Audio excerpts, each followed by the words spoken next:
Once again we are back to the Divine Mercy Table Talks.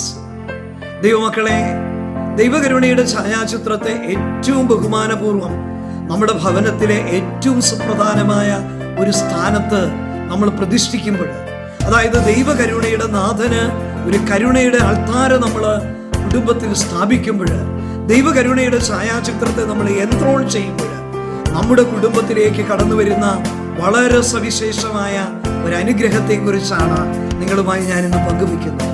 വിശുദ്ധ ഫൗസ്റ്റീനായുടെ diary 570 പാസേജില് നമ്മുടെ കർത്താവ് വിശുദ്ധ ഫൗസ്റ്റീനായോട് പറയുകയാണ്, അപ്പോൾ എൻ്റെ ചൈതന്യം വളരെ സവിശേഷമായി ആ ഭവനത്തിൽ വസിക്കും.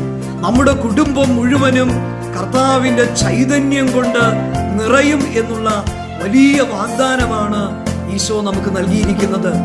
നമ്മുടെ കുടുംബത്തില് മുട്ടുകുത്തി ഇടയുന്ന പ്രായമായ ഒരു കുഞ്ഞുള്ള ഒരമ്മ, ആ കുഞ്ഞിനെ കുറിച്ച് നമ്മൾ ചിന്തിക്കുമ്പോൾ 24 മണിക്കൂറും ആ അമ്മയുടെ കണ്ണും വെട്ടത്താണ് ആ കുഞ്ഞ് ജീവിക്കുന്നത് എന്നുള്ളതാണ്.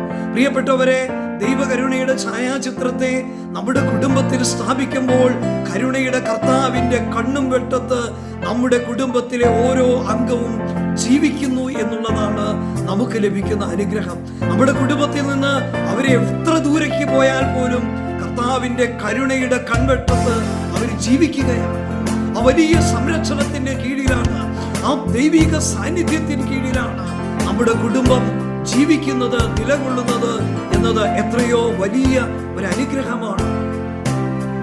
37-ാം സങ്കീർത്തനത്തിന്റെ 5-ാമത്തെ വാക്യത്തിൽ പറയുകയാണ്, നിന്റെ ജീവിതം കർത്താവിന് ഭരമേൽപ്പിക്കുക, കർത്താവിൽ വിശ്വാസമർപ്പിക്കുക, അവിടുന്ന് നോക്കിക്കൊള്ളും.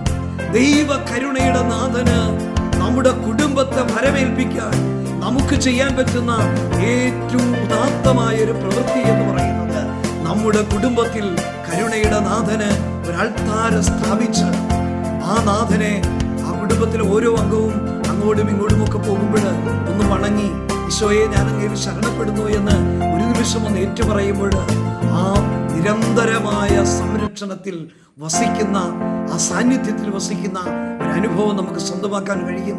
കർത്താവ് അനുഗ്രഹിക്കട്ടെ.